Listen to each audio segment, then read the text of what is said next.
Ayun mga kadahon, so yan pala yung reservoir natin, nalagyan na natin siya ng plumbing.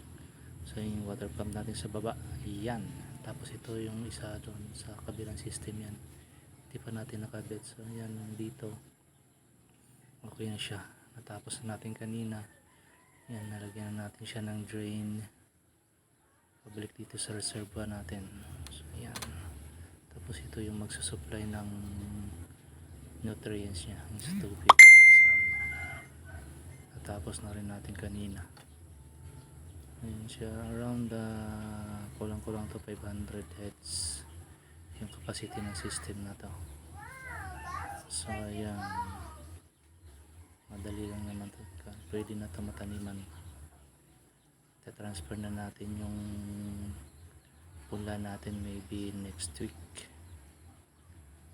So ayan muna mga kadahon, maraming salamat sa inyong lahat, pa-follow naman at pa-share. God bless.